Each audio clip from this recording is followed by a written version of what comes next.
നമുക്കറിയാമല്ലോ, ഇന്ന് മാധ്യമങ്ങളിൽ കൂടെ മായം ചേർത്ത വിഷയങ്ങൾ ഒരുപാട് വരുന്നത് പിടിക്കുന്നതും കാര്യങ്ങളും കാണുന്നുണ്ട്. എന്തിനാണ് നമ്മൾ അടുത്ത തലമുറയിൽ ഇല്ലാതാക്കി കളയുന്നത്?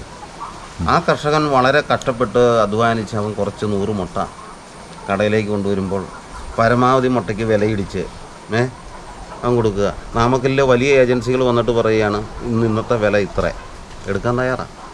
കർഷകൻ പറഞ്ഞാൽ എടുക്കില്ല. അതുകൊണ്ട് നമ്മൾ കുറച്ച് ബോധവാനാകുക എന്നുള്ളതിനകത്ത്. അപ്പോൾ നമ്മളുടെ നാട്ടിലുണ്ടാക്കുന്ന ആൾക്കാരുടെ ഉൽപ്പന്നങ്ങൾ പരമാവധി വാങ്ങിച്ച് അവർക്കൊരു പ്രോത്സാഹനം.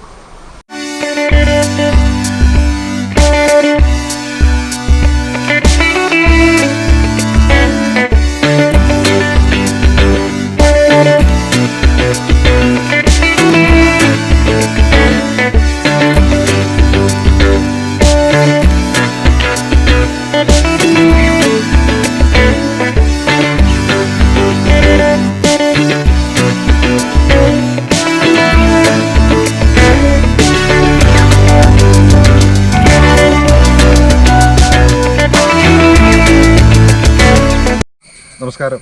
യാത്രാചരിത്രത്തിൻ്റെ ഒരു പുതിയ എപ്പിസോഡിലേക്ക് അവർക്ക് ഹാർദവമായ സ്വാഗതം. ഇന്ന് നമ്മൾ കാഞ്ഞിരത്താനം എന്ന സ്ഥലത്താണ്. കോട്ടയം ജില്ലയുടെ ഈ കുറുപ്പന്തറയ്ക്കും കുറവലങ്ങാടിനും ഇടയ്ക്കുള്ള കാഞ്ഞിരത്താനം എന്ന സ്ഥലത്താണ്. ഇവിടെ ഒരു ലെയർ ഫാം, മുട്ടക്കോഴികളുടെ ഒരു ഫാം ഇപ്പോൾ റെഡി ആയിട്ടുണ്ട്. കേരളത്തിൽ തന്നെ വളരെ അപൂർവമാണ് മുട്ടക്കോഴി വളർത്തൽ. കാരണം നമുക്കറിയാം, സർക്കാർ സംവിധാനങ്ങൾ പോലും നമ്മളെ പഠിപ്പിക്കുന്നത് കേരളത്തിൽ മുട്ടക്കോഴി വളർത്തൽ ലാഭകരമല്ല എന്നാണ്.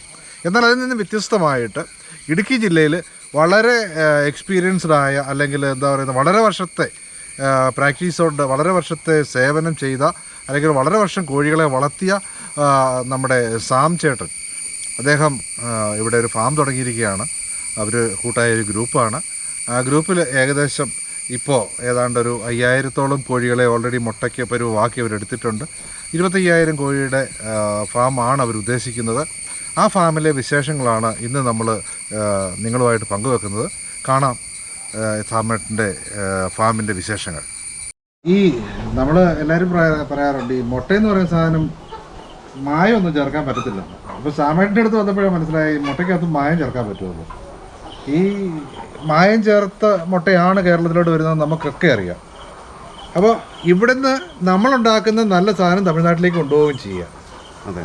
അപ്പോൾ എന്താണ് അതിൻ്റെ ഒരു അതിനകത്തൊരു വിഷയം എന്താണെന്ന് ചോദിച്ചു കഴിഞ്ഞാൽ, ഇപ്പം നാമക്കല്ല് ജില്ല എന്ന് പറഞ്ഞ മുട്ട ജില്ല, അതെ, അവിടെ നിന്നാണ് ലക്ഷക്കണക്കിന് മുട്ട ഇവിടെ വരുന്നത്. പക്ഷേ നമ്മൾ എന്തുകൊണ്ടാണ് കേരളത്തിലുണ്ടാക്കുന്ന ബ്രൗൺ മുട്ട തമിഴ്നാട്ടുകാർ ഇത് ചോദിച്ച് വാങ്ങിച്ചുകൊണ്ട് പോകുന്നതിൻ്റെ കാര്യമുണ്ട്, അതിൻ്റെ രഹസ്യമുണ്ട്. ഇത് പല ഡിപ്പാർട്ട്മെൻറ്റ് ഉദ്യോഗസ്ഥന്മാരും അന്വേഷിക്കേണ്ട കാര്യങ്ങളുണ്ട്. കാരണം ഇത് ഈ എന്തുകൊണ്ട് അവർ ഈ മുട്ട കഴിക്കാതെ നമ്മുടെ നല്ല മുട്ട ചോദിച്ച് വാങ്ങിച്ചുകൊണ്ട് പോയിട്ട് ആ മുട്ട ഇവിടെ കൊണ്ടുവന്നു. അപ്പോൾ മുട്ടയിൽ ഒരുപാട് വ്യതിയാനങ്ങൾ വരുത്തുന്നുണ്ടെന്നുള്ളത് വളരെ സത്യമാണ്. പക്ഷേ പ്രാക്ടിക്കലായിട്ട് ഇതുപോലെ വലിയ ലെയർ ഫാം നടത്തുന്ന പല വ്യക്തികൾക്കും അറിയാം നല്ല മുട്ട ഏതാണ്, ചീത്ത മുട്ട ഏതാണെന്നുള്ളത്, അതിലെന്തൊക്കെയാണ് ചേർത്തിരിക്കുന്നതെന്നുള്ളത്. അത് സാധാരണപ്പെട്ട കേരളത്തിലെ ഒരു കർഷകരും മനസ്സിലാക്കുന്നില്ല. അടുത്ത തലമുറ തീർന്നു പോകുമെന്നാണ് ഞാൻ പറയുന്നത്.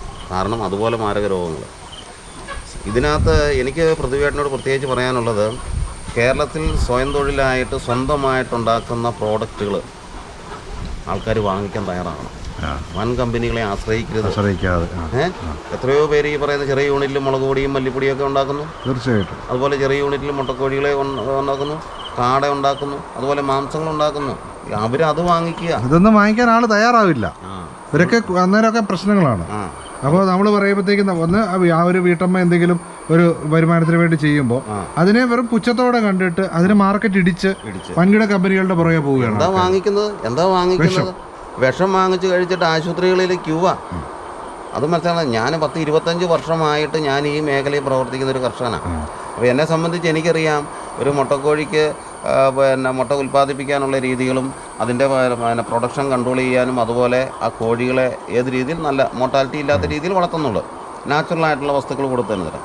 അപ്പോൾ നമ്മൾ ഇത്രയും വർഷം ചെയ്തുകൊണ്ടാണ്. പക്ഷേ എനിക്ക് ഈ പറയുന്ന പോലെ നമ്മുടെ ഡിപ്പാർട്ട്മെൻറ്റുകളിൽ നിന്നുള്ള വലിയ ഒരു ഇതും എനിക്ക് കിട്ടിയിട്ടില്ല. ഒന്നും എനിക്ക് കിട്ടിയിട്ടില്ല. എന്നെ നിരാശപ്പെടുത്തുന്ന പല ചോദ്യങ്ങളും എന്നോട് ചോദിച്ചിട്ടുണ്ട്. പക്ഷെ ഞാൻ അതിൽ നിന്നൊന്നും അല്ല സമയടാ, ഞാൻ ചോദിക്കട്ടെ, നമുക്ക് കോഴി വളർത്താൻ വേണ്ടി ഇത്രയും വലിയൊരു ഡിപ്പാർട്ട്മെൻറ്റ് ആവശ്യമുണ്ടോ ഇവിടെ? കാരണം കർഷകന് യാതൊരു പ്രയോജനം കിട്ടാതെ വലിയൊരു ഡിപ്പാർട്ട്മെന്റ്, വലിയൊരു സംവിധാനം ഇവിടെ പ്രവർത്തിക്കുന്നുണ്ട് അല്ലേ? ഞാൻ പറഞ്ഞത് ശരിയല്ലേ? ശരിയാണ്. പക്ഷെ നമ്മൾ കർഷകർക്ക് എന്താണ് അതുകൊണ്ടൊരു ഗുണം? അത് ഞാൻ മനസ്സിലാക്കിയിരിക്കുന്നത്, കാരണം നമ്മൾ ഈ പറയുന്ന ഡിപ്പാർട്ട്മെൻറ്റിലേക്ക് ചെന്ന് കഴിഞ്ഞാൽ അവർ കൂടുതലും ഈ പറയുന്ന പശുക്കളും ഇതൊക്കെ അതിനൊക്കെയാണ് ഇൻഷുറൻസും കാര്യങ്ങളൊക്കെ കൊടുക്കുന്നത്. ഈ കോഴികൾക്ക് ഇതൊന്നും തരുന്നില്ല. ഞാനിപ്പോൾ ഇത്രയും കോഴികളെ വളർത്തുന്നു. ഞാൻ ഇതിനകത്ത് വളരെ പേഴ്സണലായിട്ട് പ്രതിയോട്ടിനോട് പറയുക, ഞാൻ ഈ ഗ്രാമത്തിൽ വന്ന് ഇത്രയും വലിയൊരു ലെയർ ഫാം നടത്തിയിട്ട് എന്തുകൊണ്ട് ഈ നാട്ടിലെ വെറ്റിനറി എൻ്റെ അടുത്തുനിന്ന് എന്നെ ഒന്ന് കാണാനോ? ഞാനൊരു VIP ആയിട്ടല്ല. നിങ്ങൾക്ക് എന്ത് സഹായമാണ് വേണ്ടത്, ഞങ്ങളെക്കുറിച്ച് ഞങ്ങൾ എന്താണ് നിങ്ങൾക്ക് ചെയ്തു തരേണ്ടത് എന്നൊരു വാക്ക് എന്നോട് ചോദിച്ചാൽ എനിക്കൊരു മനസ്സിനൊരു സന്തോഷമില്ലേ? അല്ല, ഇത് നേരെ മറിച്ച് തമിഴ്നാട്ടിലാണെങ്കിലോ അത് വേറെയാണ്. നമ്മുടെ അനുഭവങ്ങൾ അന്വേഷിച്ച് വരും. തമിഴ്നാട്ടിലൊരു വിഷയം വരുന്നതെന്നറിയോ? ഞാൻ മനസ്സിലാക്കിയിരിക്കുന്നത്, അവർ ചെയ്യുന്ന തൊഴിൽ എവിടെയാണ് ഫെയില്, എവിടെയാണ് തോൽവി എന്ന് കണ്ടാൽ ഡിപ്പാർട്ട്മെൻ്റ് അത് മനസ്സിലാക്കി കൊടുക്കും. നീ അല്ലെങ്കിൽ ഇന്ന വർക്ക് ചെയ്തു ആ ഭാഗത്തുനിന്ന് ഇന്ന വിഷയങ്ങളാണ് നമ്മളെ. ഇപ്പം ഞാൻ ഉദാഹരണമായിട്ട് പറയുന്നത്, ഞാൻ വളർത്തിയ ബ്രീഡിൽ നിന്നാണോ, ഞാൻ മുഖേനയാണോ, അല്ലെങ്കിൽ എവിടെ നിന്നാണ് ഈ പരാജയം കയറി വന്നെന്നുള്ളത് വ്യക്തമായി ഏത് ബിസിനസ് ചെയ്യുന്നൊരു ഒരു വ്യക്തി മനസ്സിലാക്കണം.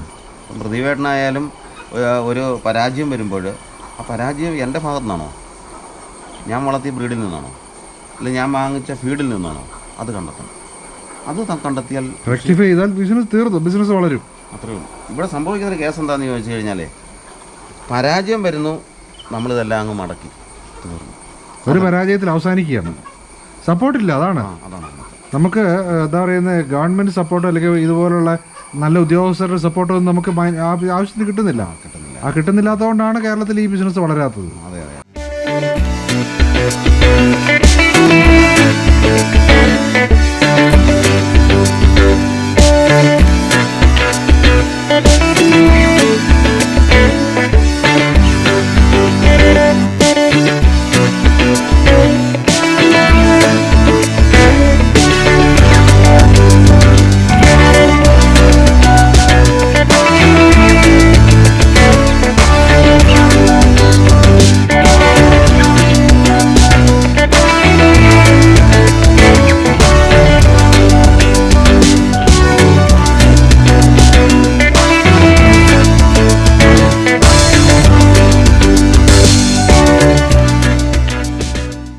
നമ്മളെ അതായത് വേസ്റ്റ് മാനേജ്മെൻറ്റ് കേരളത്തിൽ ശരിയായ രീതിയിൽ കൺട്രോൾ ചെയ്യണമെങ്കിൽ ഒത്തിരി കാര്യങ്ങൾ നമുക്ക് പഠിക്കാനുണ്ടാകും.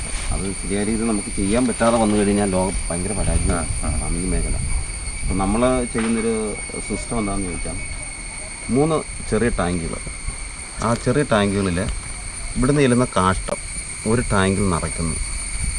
ഏകദേശം 3/4 ഭാഗത്തോളം നിറഞ്ഞതിന് ശേഷം ഒരു 6 ഇഞ്ച് 7 ഇഞ്ച് കനത്തിന് അതിൻ്റെ മുകളിൽ നമ്മൾ അറക്കപ്പൊടി ഇടുന്നു. അറക്കപ്പൊടി ഇട്ട് അതിന് തീയിട്ട് നിർത്തുന്നു. അതിൻ്റെ അപ്പുറത്ത് പിന്നീട് വരുന്ന കാഷ്ടം അപ്പുറത്തിലേക്ക് മാറുന്നു. അങ്ങനെ 3ാമത്തെ ടാങ്ക് നിറയുമ്പോഴാണ് 1ാമത്തെ ടാങ്ക് വാരുന്നത്.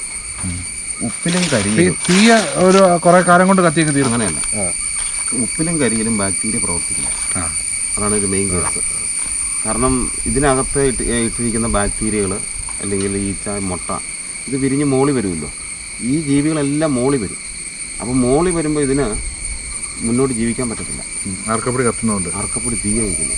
ഈ നമ്മളിവിടുന്ന് വാരിയിടുന്ന കാഷ്ടത്തിൽ ഒരുപാട് അണുക്കൾ, ബാക്ടീരിയകളുണ്ട്. ഇവൻ വളർന്ന് എല്ലാം മോളി വരും. ഈച്ചയാകുമ്പോൾ എല്ലാം മോളി വരും. മോളി വന്നാണ് അവൻ വീണ്ടും നമുക്ക് ശല്യം ചെയ്യുന്നത്. അപ്പോൾ മോളി വരുമ്പോൾ ഇതിനെ ബ്ലോക്ക് ചെയ്യുക. ഇത് ഒരു 2-3 ദിവസം ഇട്ട് കത്തിക്കണം. അത് കത്തുമ്പോൾ സ്വാഭാവികമായിട്ട് ലൈറ്റ് ചൂടിറങ്ങും. താഴെയുള്ള ബാക്ടീരിയകളെല്ലാം മുകളിലേക്ക് കയറി വരും. ചെറിയ പുഴുക്കളെല്ലാം മുകളിൽ വരും. അതെല്ലാം തീർന്നു പോകും. പിന്നെ അതിൻ്റെ മുകളിൽ കിടക്കുന്ന കരിയ. ഈ കരിയുടെ പുറത്ത് ഒന്നും വളരില്ല, ഒരു ജീവിയും വളർത്താൻ പറ്റില്ല. കരിയും ഉപ്പ് എന്ന് പറയുന്നത് ബാക്ടീരിയ പ്രവർത്തിക്കാൻ പറ്റില്ലാത്തൊരു വസ്തുവാണ്. അതാണ് ഇപ്പം നമുക്ക് കേരളത്തിലെ ഏറ്റവും നല്ല ഒരു വേസ്റ്റ് മാനേജ്മെൻറ്റിനെ കൺട്രോൾ ചെയ്യാൻ പറ്റിയ ഏറ്റവും നല്ല ടെക്നോളജി. അതിനകത്ത് വളരെ നല്ലൊരു കാര്യമാണ് അത്. കാരണം ഒരു വിധത്തിലുള്ള മണോ കാര്യങ്ങളോ ഒന്നും ഉണ്ടാകത്തുമില്ല. ഇല്ലില്ല. എന്നാൽ ഇപ്പോൾ ഈച്ചയോ പുഴുവോ ഒന്നും ഉണ്ടാകത്തുമില്ല. കാരണം ഈ ഒരു സംഭവം നമ്മൾ ഇവിടുന്നത് കഴുകി വിട്ട് കഴിഞ്ഞാൽ അതിൽ വരുന്ന ക്ലൈ ഒരിക്കലും മണ്ണിൽ അലിയില്ല, മണ്ണിലേക്ക് വലിഞ്ഞു പോകില്ല.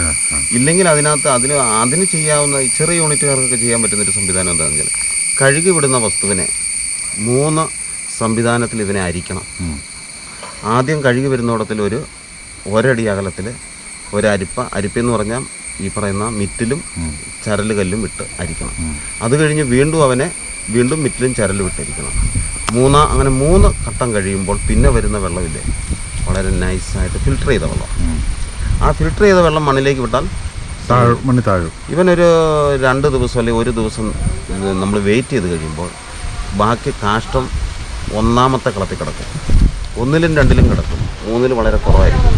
അത് വാരി ടാങ്കിലേക്ക് ഇടുക. അതിൻ്റെ മുകളിൽ ഈ സംവിധാനം ചെയ്താൽ ഓക്കെ. അതാണ് ഏറ്റവും ഇപ്പം നമ്മുടെ കേരളത്തിൽ ഈ കോഴി ഫാമുകാർ അഭിമുഖീകരിക്കുന്ന ഏറ്റവും വലിയ വേസ്റ്റ് മാനേജ്മെൻറ്റ് ഉള്ള ആ ഒരു സംഭവം. അത് നമുക്ക് കൺട്രോൾ ചെയ്യാൻ പറ്റുന്നില്ല. നമുക്ക് ഡിപ്പാർട്ട്മെൻറ്റ് ഓടി വന്ന് നമ്മൾ പറയും ഫാം പൂട്ടിക്കോളെ. നമ്മൾ എത്ര രൂപ ഇൻവെസ്റ്റ്മെൻറ്റ് ചെയ്തു എന്നുള്ളത് പൂട്ടാൻ വരുന്ന ആ ഉദ്യോഗസ്ഥൻ ശ്രദ്ധിക്കുന്നില്ല. അദ്ദേഹം മനസ്സിലാക്കണം, ആ കർഷകൻ എത്ര രൂപ ഇൻവെസ്റ്റ്മെൻറ്റ് ചെയ്തിട്ടാണ് ഈ പ്രസ്ഥാനം തുടങ്ങിയിരിക്കുന്നത്. അവരുടെ ഒരു എഴുത്തിൽ നിങ്ങൾക്ക് പൂട്ടിക്കോ, 7 ദിവസത്തിനുള്ളിൽ പൂട്ടിയില്ലേ നിങ്ങളുടെ പ്രസ്ഥാനം തീർന്നു. അത് കേരളത്തിലെ ഒരു ഉദ്യോഗസ്ഥന്മാരും അങ്ങനെ പറയാൻ പാടില്ല. കാരണം ഇത് ഉണ്ടാക്കുന്നത് ഈ കർഷകൻ ആർക്ക് വേണ്ടിയാണ്? പൊതുജനത്തിന് ഫുഡ് ഐറ്റംസ് ആണ് ഉണ്ടാക്കുന്നത്, അവൻ്റെ ഭക്ഷണം ഉണ്ടാക്കുന്നത്. അപ്പോൾ അവൻ്റെ ടെക്നോളജി അത്രമാത്രം പരിജ്ഞാനം കുറവുള്ളത് കൊണ്ടാണ് ഫെയിലാകുന്നത്. ആ ഫെയിലാകുന്ന സംഭവത്തിൽ ആ ഗവൺമെൻറ് അല്ലെങ്കിൽ ആ ഗവൺമെന്റ് ഉദ്യോഗസ്ഥർ നമുക്ക് യാതൊരു സപ്പോർട്ടും അല്ല തരുന്നത്, ഉപദ്രവം മാത്രമേ ഉള്ളൂ. അതെ. പക്ഷേ അതിനകത്ത് ചെയ്യാൻ പറ്റുന്നൊരു കേസ് എന്താണെന്ന് ചോദിച്ചു കഴിഞ്ഞാൽ, ഞാനൊരു കാര്യത്തിൽ ഇൻവെസ്റ്റ്മെൻറ്റ് ചെയ്തിട്ട് ഫെയിലായി പോയാൽ അത് ഇവർക്ക് മനസ്സിലാവും. ഇവരതുകൊണ്ടാണ് നോട്ടീസ് തരുന്നത്. എനിക്കൊരു ട്രെയിനിങ് ഇതാ, അല്ലെങ്കിൽ എനിക്കൊരു ഉപദേശം എന്താ, നിങ്ങൾ ഇന്ന കെമിക്കൽ ഇതിനകത്തേക്ക് അടിക്കുക, ഈച്ച പൊഴി പോകും, അല്ലെങ്കിൽ ഇന്ന രീതിയിൽ സംവിധാനം ചെയ്യുക പറ്റും. അപ്പം ഞാൻ എൻ്റെ ഇൻവെസ്റ്റ്മെൻറ്റ് ഓക്കെ ആണല്ലോ, എനിക്ക് പ്രശ്നമില്ലല്ലോ, സേഫ്റ്റി ആണല്ലോ. അല്ലാതെ ഒരു ദിവസം കൊണ്ട് ഓടി വന്നിട്ട് പറയുക നിങ്ങൾ പൂട്ടിയില്ലെങ്കിൽ 7 ദിവസങ്ങളിൽ പൂട്ടിക്കോളാൻ പറഞ്ഞ് നോട്ടീസ് വന്നിട്ട് വല്ല അർത്ഥമുണ്ടോ? ഒരർത്ഥമില്ല. അപ്പോൾ നമ്മുടെ ഡിപ്പാർട്ട്മെന്റ് പ്രസ്ഥാനത്തെ നശിപ്പിക്കില്ലേ? അപ്പോൾ ഒരു ഡിപ്പാർട്ട്മെൻറ്റ് കുറച്ചുകൂടെ ഒന്ന് മാറി ചിന്തിക്കണം.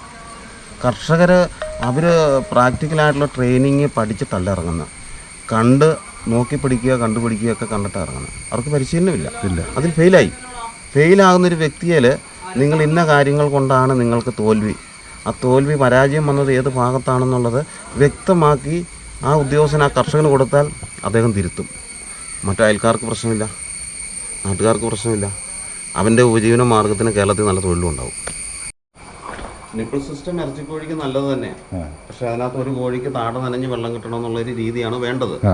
പക്ഷേ ഇത് നമുക്ക് വെള്ളം കൊടുക്കാനും പണിഭാരവും സംവിധാനം കൂടുതലുണ്ടെങ്കിൽ നമ്മുടെ പണിഭാരം കുറഞ്ഞു.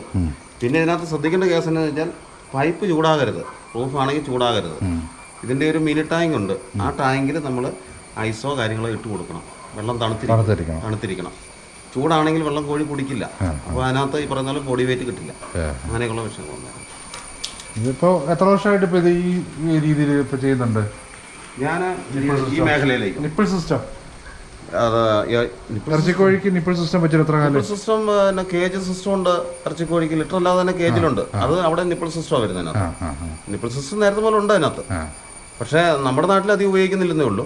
ഈ കേജ് സിസ്റ്റത്തിലും ഈ ബ്രോയിലറിനെ വളർത്തുന്നുണ്ട്. കാരണം ക്ലീനിങ്ങും ബാക്കിയുള്ള കാര്യങ്ങൾ നമ്മുടെ നാട്ടിലല്ലേ ചകിരിച്ചോറ് ഈ പറയുന്ന പോലെ അറക്കപ്പൊടി ഉമിയൊക്കെ കിട്ടുന്നത്. ഇത് കിട്ടാത്തോടത്തിൽ എന്ത് ചെയ്യുന്നു? കേജ് സിസ്റ്റമേ പറ്റുള്ളൂ. അവിടെ നിപ്പിളാണ്. ഈ കേജ് സിസ്റ്റത്തിൽ വളർത്തപ്പോഴേ ഈ നെഞ്ചുവെറ്റിൻ്റെ അവിടെ ഇങ്ങനെ ചതവ് വരും എന്നൊക്കെ പറയുന്നത് ശരിയാണോ? അതെന്താ, അത് ചതവല്ല വരുന്നത്. അതായത് ഈ ലിറ്റർ ഇളക്കാതിരുന്നാൽ അതിൽ നിന്ന് ചൂടുണ്ടാവും. ഇതിപ്പോൾ ഇവിടുത്തെ ഈ പറയുന്ന രോമം കുറെ പോകും.